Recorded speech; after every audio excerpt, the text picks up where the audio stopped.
Pues tal y como les había comentado ayer, vamos a dedicar la, la sección, bueno, la sesión de hoy a las fórmulas de conversión y les había platicado que esencialmente queremos las fórmulas de ida y vuelta, ¿no? Es decir, nos interesa pasar de coordenadas polares a coordenadas cartesianas y esas fórmulas las vimos ayer, no vimos ningún ejemplo. Los ejemplos los vamos a ver hoy apenas. Eh, pero la otra cosa que nos interesa es pasar precisamente en el sentido opuesto, ¿no? Es decir, si conocemos las coordenadas cartesianas del punto, entonces, ¿cómo le hacemos para encontrar las coordenadas polares del punto en cuestión? Y la fórmula o las fórmulas que nos van a permitir hacer el paso de coordenadas cartesianas a coordenadas polares, esas fórmulas aparecen descritas en el lema 11.2 y el lema 11.2 pues, tiene un montón de símbolos y cosas de ese estilo, entonces es un lema muy técnico, pero voy a tratar de aclarar qué significan esos lemas mediante ejemplos, ¿no? Pero por lo mientras vamos a revisar qué es lo que dice el lema 11.2, ¿no? Entonces, una primera observación que conviene hacer, tal vez sería bueno comenzar por allí, es que si yo conozco, o sea, si a mí me dan un punto, ¿no? Digamos, el punto P, me piden determinar cuáles son las coordenadas polares del punto P, pues la respuesta no es única, porque ya en sesiones pasadas hemos discutido esta idea de que no hay unicidad en las coordenadas polares, ¿no? Sino que por el contrario, cada punto del plano tiene una infinidad de coordenadas polares. Entonces, no vamos a poder encontrar una fórmula que nos diga estas son las coordenadas polares del punto, porque cada punto tiene una infinidad de coordenadas polares. Entonces, pues no hay manera de decir, bueno, pues si el punto P tiene coordenadas cartesianas XY, entonces dime cuánto valen R y teta de manera única, porque R y teta pueden ir una infinidad de valores distintos, todos ellos entre sí, ¿no? Como los ejemplos que vimos ayer y antier. Entonces, el tipo de fórmula que estamos o sea, el tipo de fórmula que se espera, no puede ser una fórmula donde se despeje a la R y se despeje al ángulo teta, ¿no? Y ya nos diga, esto tiene que valer R y esto tiene que valer teta. Por el contrario, lo que andamos buscando, en vista de que no hay unicidad de coordenadas polares, lo que andamos buscando es un algoritmo que nos dé al menos una R y al menos un valor para el ángulo teta, porque no vamos a poder hacer el despeje, ¿no? En vista de que no hay unicidad de coordenadas polares.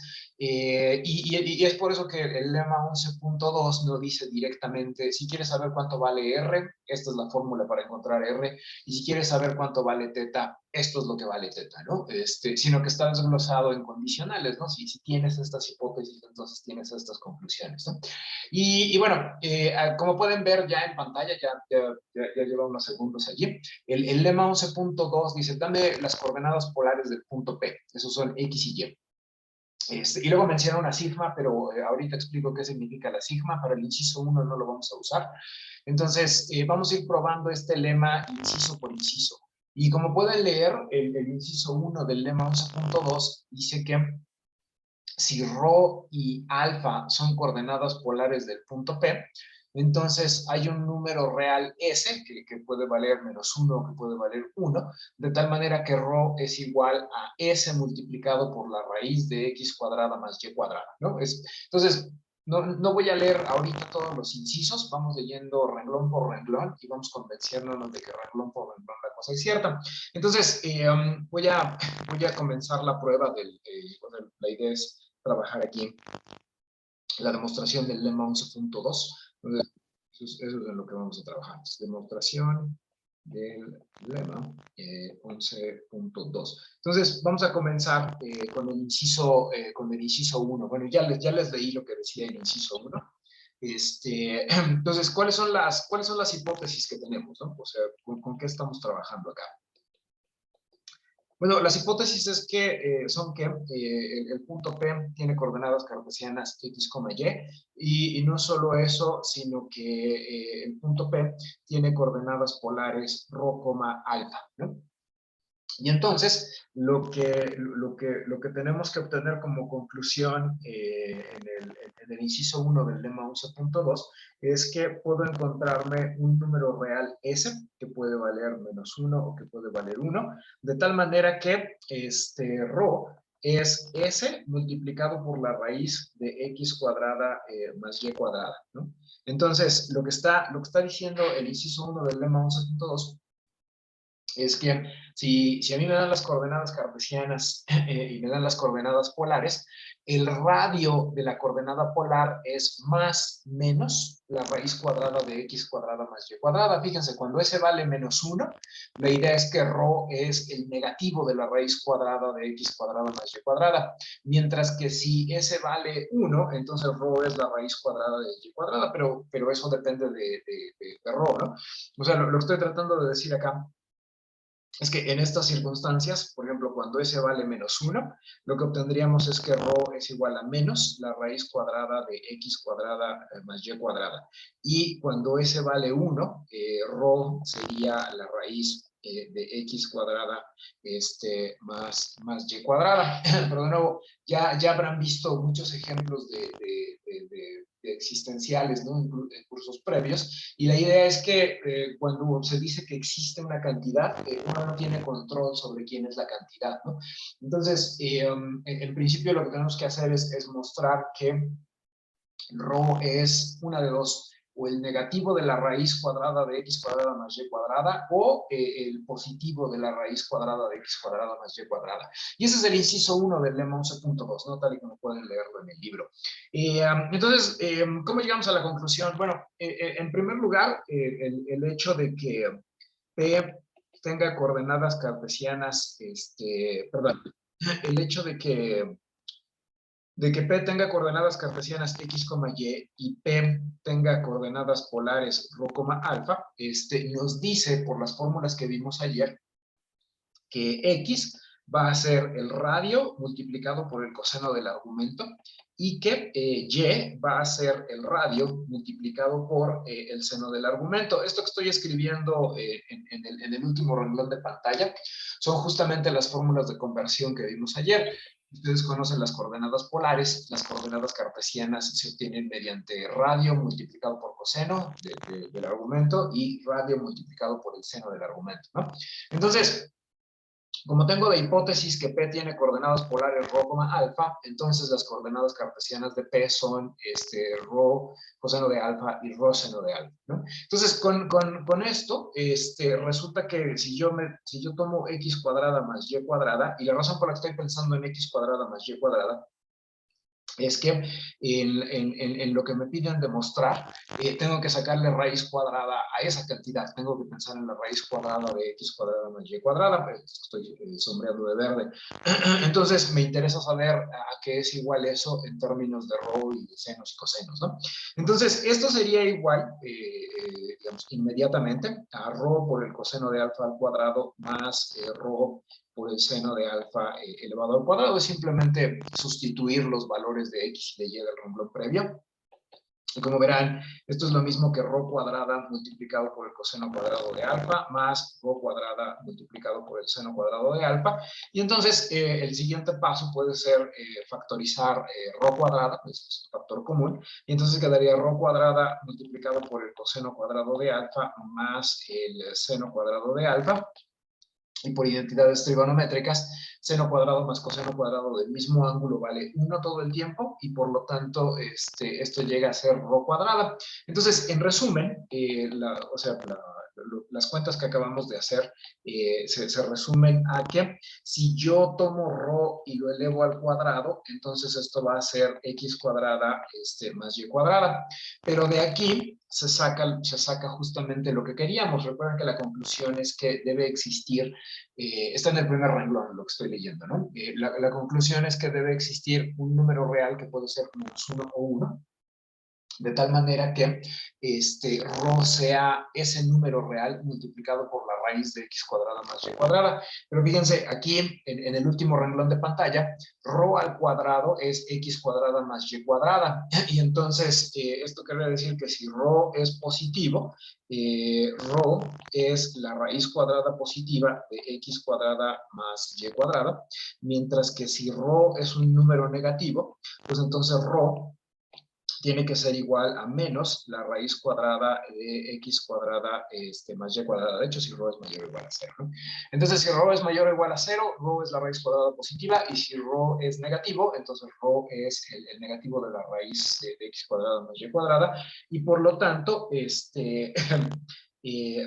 tomamos, o sea, lo que estoy diciendo acá es que tomamos s igual a 1, si rho es mayor o igual a 0, y tomamos s igual a menos 1, si rho es negativo. Y ya con esto tenemos probada la conclusión, porque esto ya nos dice que en efecto existe un número natural, perdón, existe un número real S, de tal manera que rho es S multiplicado por la raíz de x cuadrada más y cuadrada.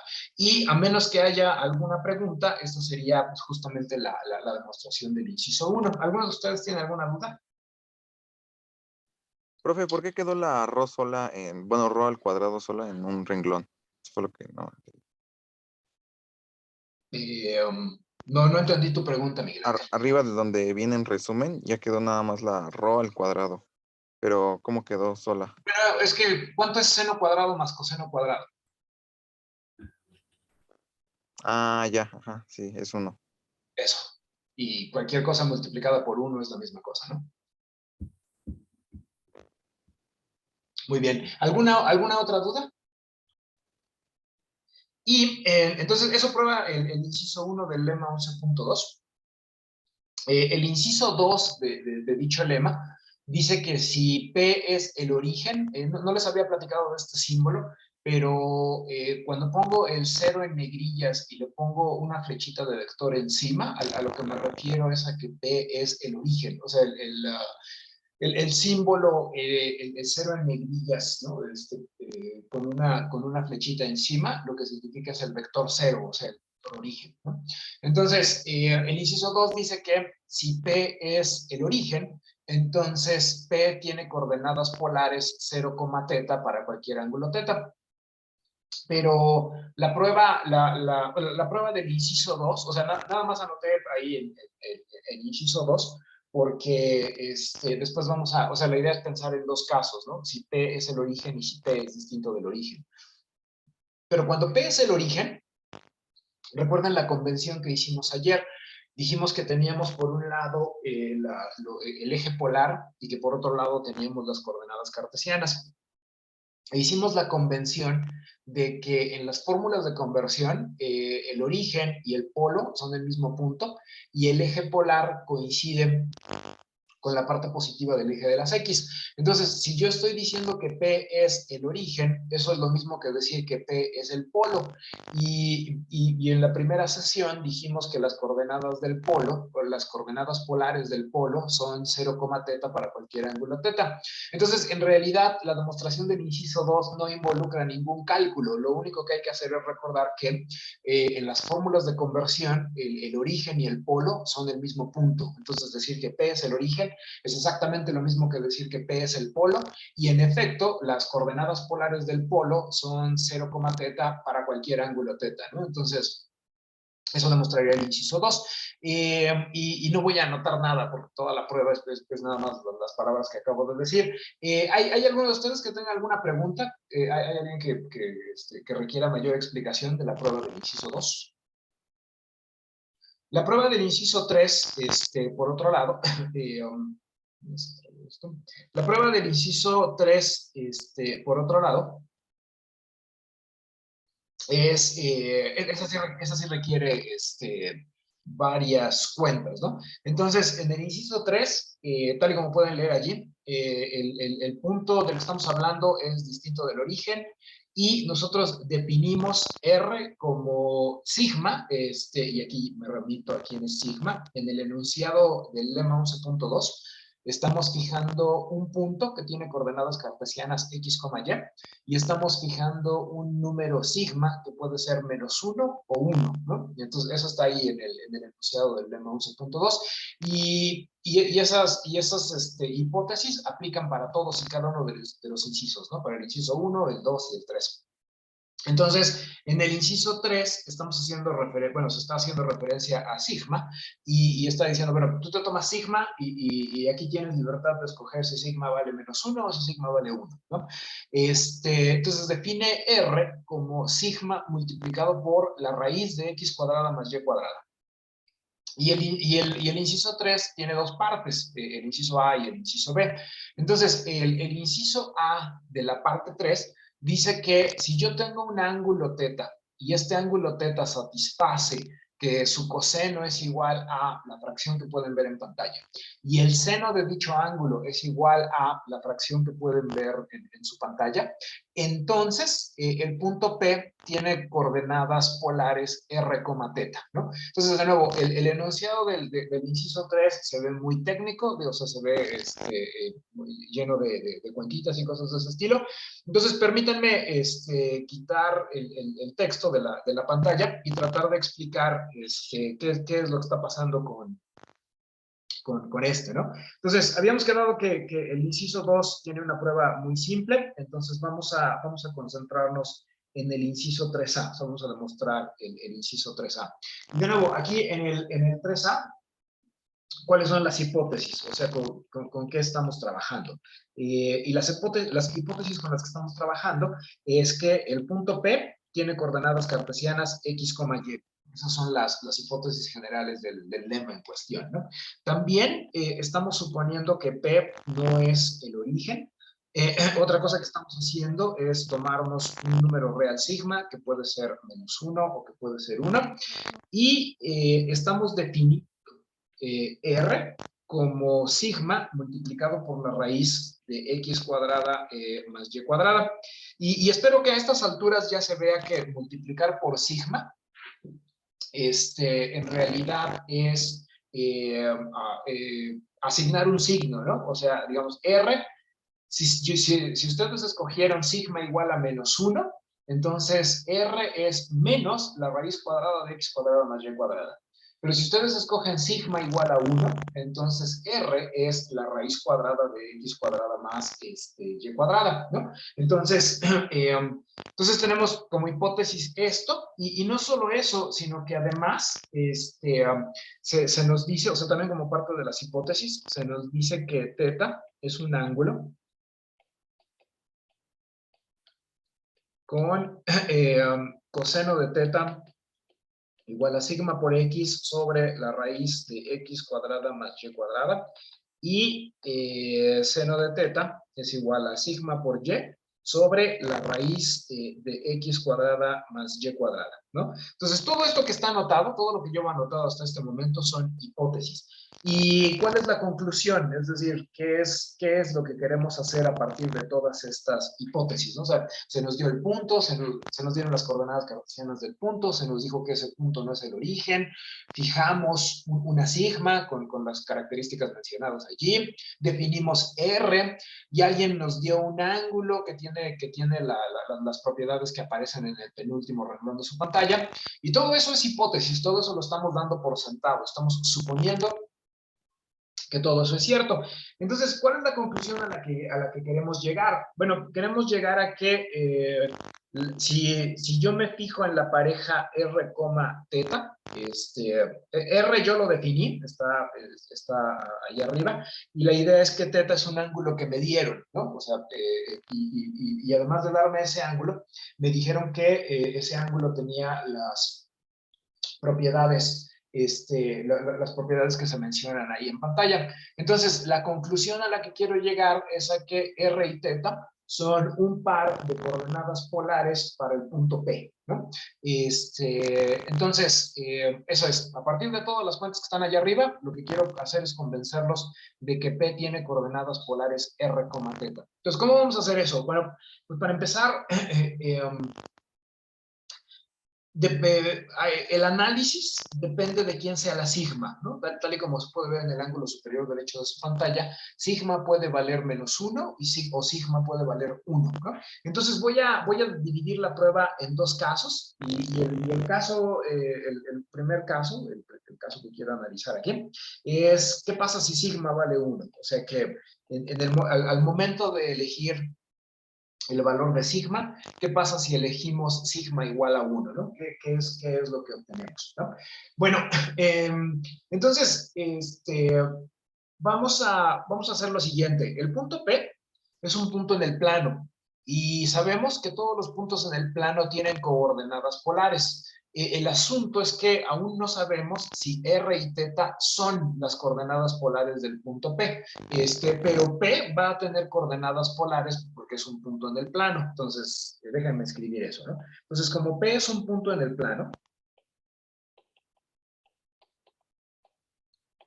yo sé que puedo encontrar números y uno de ellos es el radio, le voy a poner ρ al radio, y además existe un ángulo alfa, ¿no? Entonces puedo encontrarme un radio y puedo encontrarme un ángulo, de modo que las coordenadas polares de modo que ρ y alfa forman coordenadas polares para el punto P, ¿no?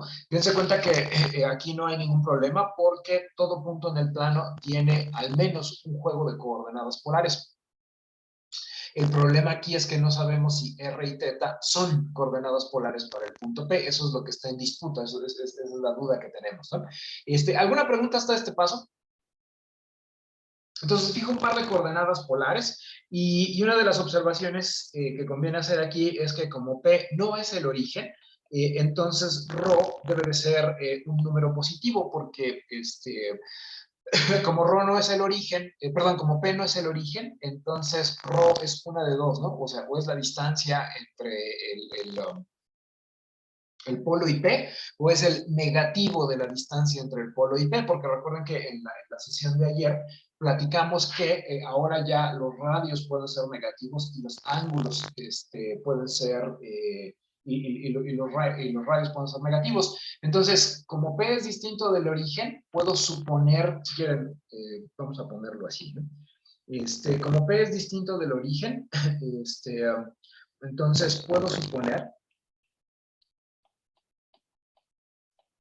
que ρ es positivo. O sea, puedo calcular las coordenadas polares como lo hicimos el lunes, en el sentido de que ρ sería la distancia entre el polo y el origen, y alfa, ¿no? Podría ser un ángulo positivo o podría ser un ángulo negativo, ¿no? Entonces quedaría de esta manera, ¿no?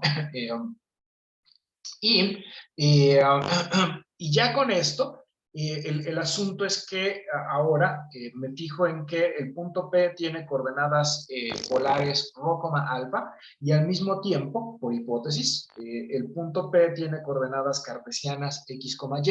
Entonces, de nuevo, por las fórmulas de conversión que vimos ayer, x debe de ser igual a ρ multiplicado por el coseno de alfa, y y debe de ser igual a ρ multiplicado por el seno de alfa. Entonces, por las fórmulas de ayer,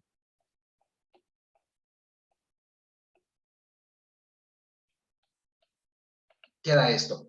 X es igual a ρ multiplicado por el coseno de alfa y y es igual a ρ multiplicado por el seno de alfa. Recuerden que las fórmulas de ayer decían, en cuanto tú me das un par de coordenadas polares, las coordenadas cartesianas se van a comportar de esta manera, ¿no? Independientemente de ρ y de alfa. Y bueno, entonces ya quedó que, o sea, esto es por las fórmulas de ayer, y entonces queda ya anotado de esta manera.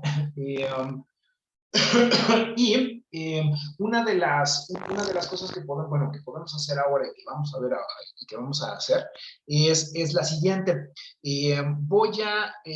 ver, en vista de que ρ lo estoy suponiendo como un número real positivo, en particular es un número real distinto de cero, creo que de hecho con distinto de cero funcionaba, pero bueno, entonces como ρ es distinto de cero, en particular puedo despejar a coseno de alfa y puedo despejar a seno de alfa en estas dos ecuaciones. Entonces, o sea, puedo pasar dividiendo a rho en vista de que rho no es el cero.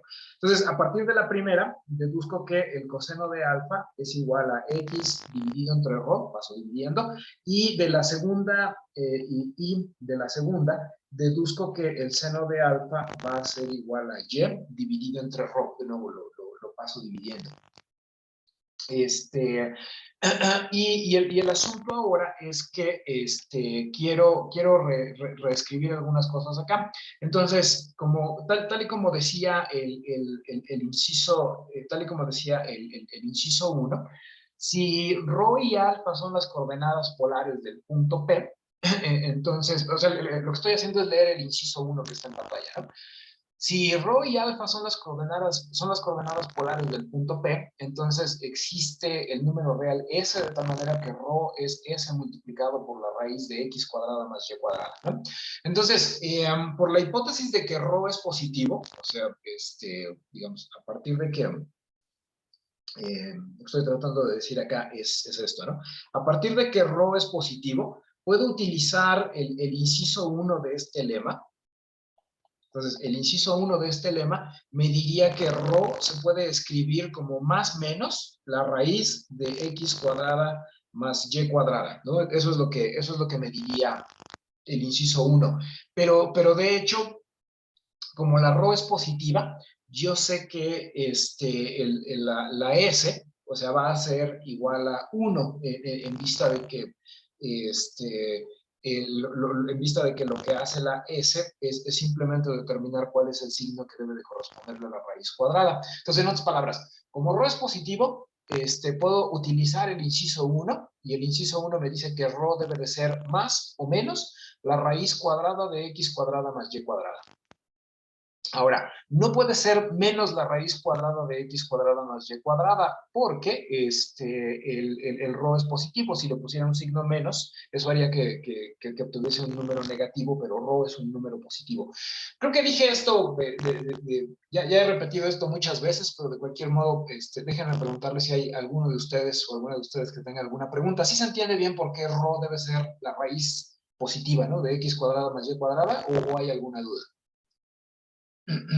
Muy bien. Y entonces, después de aplicar el inciso 1, obtengo que rho vale x cuadrada, la raíz de x cuadrada más y cuadrada. Entonces, el coseno de alfa, al ser igual a x entre rho, esto es lo mismo que x entre, y ahora puedo cambiar el valor de rho, porque sé que rho es la raíz de x cuadrada más y cuadrada, y entonces esto quedaría x entre esta raíz cuadrada.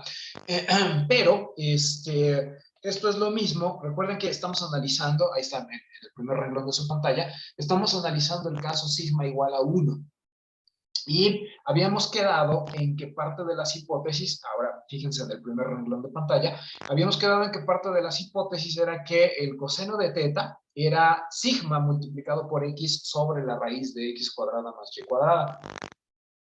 Pero como sigma vale 1, porque es el caso que estamos analizando, entonces en realidad el coseno de teta es x sobre la raíz cuadrada de x cuadrada más y cuadrada. Entonces déjenme hacer esa anotación aquí, ¿no? O sea, como sigma vale 1, entonces de aquí saco que el coseno de teta es igual a x sobre la raíz x cuadrada más y cuadrada. Y no solo eso, sino que además el seno de teta es y sobre la raíz de x cuadrada más y cuadrada, ¿no? Entonces, lo que estoy diciendo es el hecho de que estemos analizando el caso sigma igual a 1, pues lo que me devuelve es que el multiplicar por sigma pues me devuelve la misma cantidad, así que el coseno de teta es s quebrado y el seno de teta es s quebrado. ¿Alguna pregunta?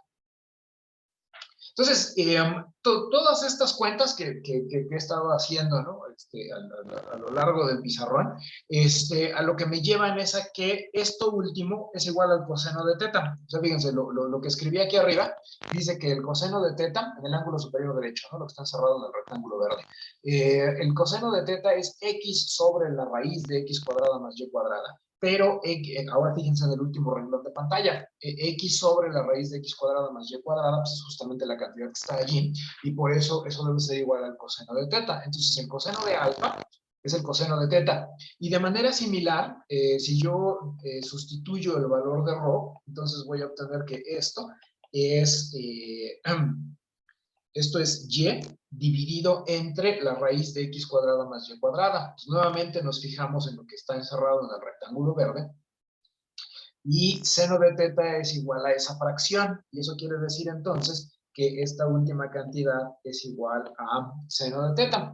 Entonces, resumiendo, lo que tenemos, o sea, lo que acabamos de hacer, nos garantiza que el coseno de alfa es igual al coseno de teta y además que el seno de alfa es igual al seno de teta. Entonces resulta que tengo dos ángulos, teta y alfa, que tienen las mismas funciones trigonométricas, o sea, el coseno de uno de los ángulos es igual al coseno del otro ángulo y el seno de uno de los ángulos es igual al seno del otro ángulo. Eso lo que quiere decir es que, y esto es un resultado general, si dos ángulos, teta y alfa, tienen las mismas funciones trigonométricas, entonces, resulta que estos dos ángulos difieren por un múltiplo entero de 2pi. En otras palabras, estas dos igualdades nos garantizan que hay un número entero k, lo voy a poner k minúscula a dicho número entero, de tal manera que uno de los ángulos es el otro ángulo más este múltiplo entero de 2pi, ¿sí?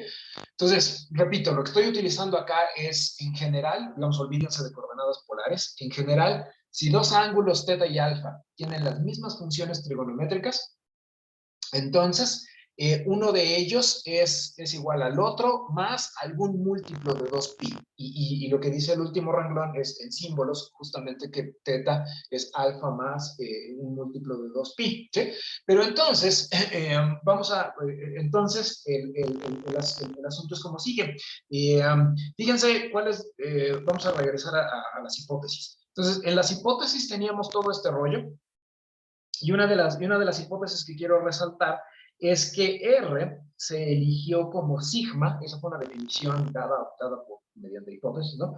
R es sigma multiplicado por la raíz de x cuadrada más y cuadrada. Entonces, lo que, lo que quiero decir ahora es, dado que R se definió como sigma por la raíz de x cuadrada más y cuadrada, y sigma vale 1. Recuerden que en todo este proceso hemos estado analizando exclusivamente el caso sigma igual a 1. Entonces, de hecho, esto es la raíz de x cuadrada más y cuadrada, pero ya nos habíamos convencido, ahí está en el ángulo superior derecho, ya nos habíamos convencido de que rho es la raíz cuadrada de x cuadrada más y cuadrada. Y entonces lo que está sucediendo acá es que esto último también es igual a rho, o sea, por lo que les mostré aquí, ¿no? En el ángulo superior derecho de la pantalla, rho es igual a esta raíz cuadrada, ¿no? Entonces, aquí al final de este renglón, yo sé que esto me va a quedar igual a rho. ¿Hay alguna pregunta hasta este paso? ¿No? Entonces, a lo que llegamos es a que R es igual a rho. Entonces, los radios son iguales. O sea, resulta que a lo mejor ya lo olvidaron por todas estas cuentas, pero habíamos elegido, ahí está encerrado en un rectángulo amarillo, habíamos elegido a rho y a alfa, de tal manera que rho y alfa fuesen coordenadas polares del punto P. Entonces, lo que acabo de descubrir al final de este argumento es que rho y r son la misma cosa, son exactamente el mismo número. Entonces, de hecho, P, como tiene coordenadas polares rho, alfa, pues de hecho tiene coordenadas polares r, alfa, porque r y rho son la misma cosa.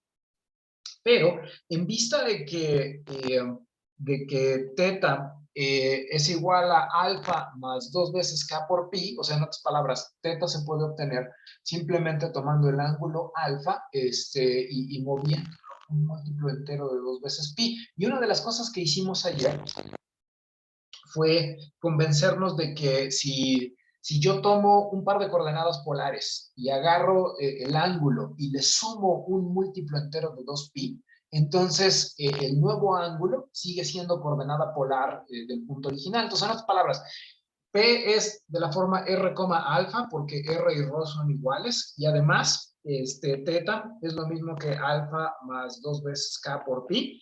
Entonces, o sea, a partir de estas dos cosas, puedo ya deducir que P es R, o sea, que R y teta también forman un par de coordenadas polares para el punto P, ¿no? Entonces, pues fue un camino largo, o sea, todas las cuentas por las que pasamos, pero al final, en efecto, logramos obtener la conclusión, que ahí está todavía anotado en el primer renglón de su pantalla, la conclusión a la que queríamos llegar, y ya llegamos, es a que R y teta también son coordenadas polares del punto P. ¿Alguna pregunta sobre esto? Y la idea es que esto resolvería el caso sigma igual a 1, ¿no? Cuando sigma vale 1, todo este procedimiento debería de bastar para convencernos de que en efecto R y teta son coordenadas polares del punto P. ¿Hay alguna pregunta? ¿Hay algo que les gustaría que repitiera? Yo ¿Puede una bajar pregunta, profe. otra vez, profe, por favor? A ver si quiere mi compañero. Eh, Perdón. ¿Me escuchó? Bueno. sí, Eh, te escucho. ¿Puede bajar otra vez su pizarrón? Es que no copio lo de trabajo. Tú me dices. Gracias. Muy bien. Esa era tu duda, ¿verdad? Sí, gracias. Muy bien. ¿Qué querías preguntar, Miguel Ángel? ¿Por qué el ángulo teta no queda, bueno, ahora sí que exactamente, bueno, hipotéticamente sí es lo mismo, ¿no? Que No. el Bueno, queda ángulo. en el mismo lugar, pero no es lo mismo, no es lo mismo 90 grados que 90 grados menos 360, ¿no? O sea, son números distintos. Eso no se refiere a como ayer lo vimos de que como que das una vuelta y caes en el mismo lugar, ¿no? Pero pues es Y una esa, vuel- medición. y esa vuelta puede ser en el sentido de las manecillas u opuesta, por eso caes un múltiplo entero. Pero la pregunta de Miguel Ángel, te agradezco tu comentario, pero la pregunta de Miguel Ángel es ¿por qué teta y alfa no quedaron iguales? ¿Verdad, Miguel Ángel? Sí, profe. Y la razón por la que no quedan iguales es, como decía tu compañera, no alcancé a ver quién era, una disculpa, es como decía tu compañera, uno puede dar vueltas completas, ¿no? Y vuelta completa significa múltiplo entero de 2pi, ¿no? Entonces, por eso no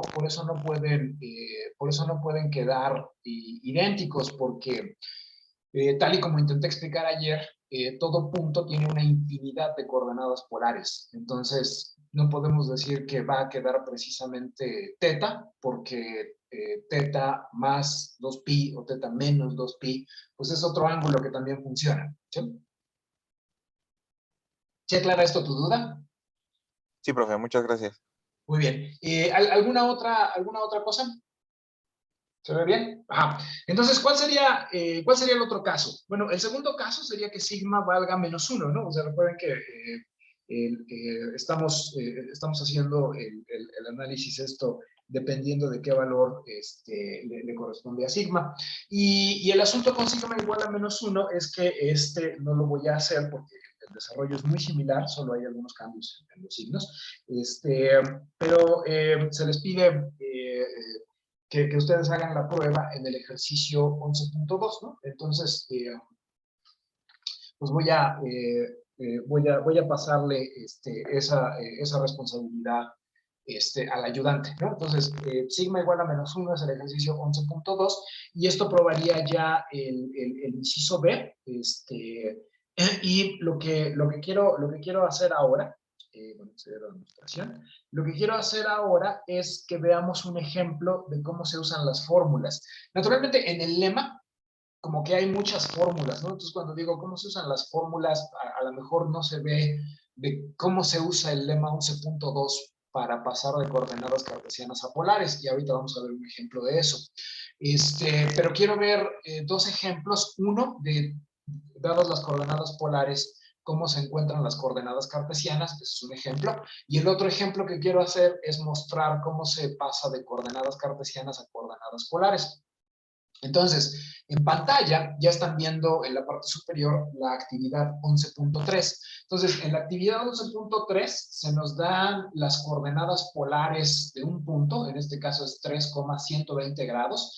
Dije que íbamos a hablar que la segunda entrada siempre iba a estar medida en radianes, y eso es cierto, pero a veces para simplificar la notación voy a utilizar grados, ¿no? Entonces, en lugar de poner fracciones de pi, aquí y en la lista de ejercicios y en el primer parcial que tendremos, voy a utilizar a veces grados para simplificar la notación, pero en principio, siempre que se hable de teta, bueno, siempre que se hable de la segunda coordenada, ¿no? De polar de un punto, esa segunda coordenada polar va a estar medida en radianes. Entonces, Maestra, sí. ¿y estaría bien si en el parcial lo dejamos con grados? No habría ningún problema, o si lo tenemos que poner en radianes. Pues depende de las instrucciones. Si en el examen se les pide que la respuesta esté en radianes, estás obligada a que la respuesta esté en radianes. Pero si no hay ninguna instrucción, puedes dejarlo en grados. De hecho, ahorita en el ejemplo que yo voy a resolver, el segundo ejemplo, la actividad 11.4, vas a ver que la respuesta queda en grados, ¿no? Esencialmente. O sea, mi respuesta queda en grados. Y por lo tanto, si yo estoy dando respuestas en grados, no se valdría que les pidiera a ustedes que lo hagan todo en radianes. ¿Sí me doy a entender? ¿Sí respondí a tu pregunta o estuvo muy enredado? No, estuvo bien, gracias. Muy bien. Entonces, ¿alguna otra pregunta antes de que ya empecemos a hacer las cuentas? Muy bien. Entonces, ahí está la actividad 11.3. Vamos a resolver la actividad 11.3 y les digo, es nuestro primer ejemplo numérico de cómo se usan las fórmulas de conversión, ¿no? Entonces, déjenme anotarlo aquí para solución a la actividad 11.3. Entonces, ¿cuáles son los datos de la 11.3? Tal y como pudieron ver, nos están dando el punto cuyas coordenadas polares son 3,120 grados, y lo que nos preguntan es cuáles son las coordenadas cartesianas, ¿no? ¿Cómo se encuentran las coordenadas cartesianas de este punto? Y eso es fácil porque las cartesianas sí son únicas. Es por eso que en las fórmulas que vimos ayer, X vale cierta cantidad y Y vale cierta cantidad, a diferencia de las coordenadas polares, en donde no podemos despejar a R y a teta en vista de que hay una infinidad de posibles soluciones, ¿no?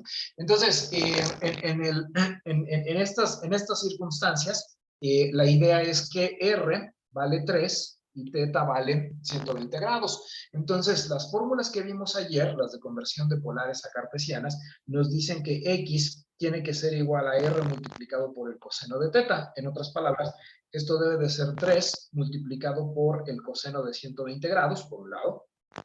Y por otro lado, Y es R multiplicado por el seno de teta, y esto debe de ser 3 multiplicado por el seno de 120 grados, ¿no? Ahora, para fines de este curso, no vamos a...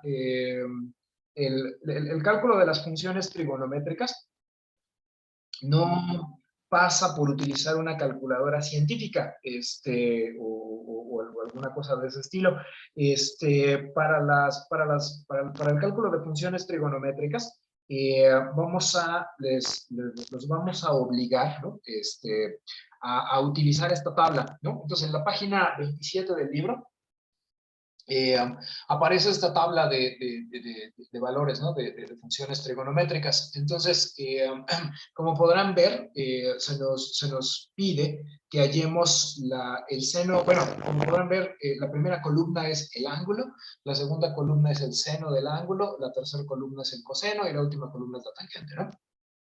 Entonces, En el caso en el que estamos trabajando, la idea es que se nos pide, la idea es que se nos pide calcular las funciones trigonométricas de 120 grados, de manera específica el seno y el coseno. Entonces, el seno, como pueden ver, el seno de 120 grados es raíz de 3 entre 2 y el coseno de 120 grados es menos un medio. Entonces, regresando a lo que tenemos acá, según la tabla, ¿no? Y la idea es que esta misma tabla es la que les vamos a pedir que utilicen en la resolución de todos los parciales del curso, ¿no? Entonces sería 3 veces el coseno de 120 grados, y como ya mencioné, el coseno de 120 grados es menos un medio, y aquí abajo sería 3 por el seno de 120 grados, y como se mostró en la tabla, esto es lo mismo que raíz de 3 dividido entre 2, y por lo tanto, las coordenadas cartesianas del punto son menos 3 medios, y 3 veces la raíz de 3, todo esto dividido entre 2. Entonces, en otras palabras, el punto cuyas coordenadas cartesianas son 3,120 grados, perdón, cuyas coordenadas polares son 3,120 grados, tiene coordenadas cartesianas, las que aparecen en la parte de abajo.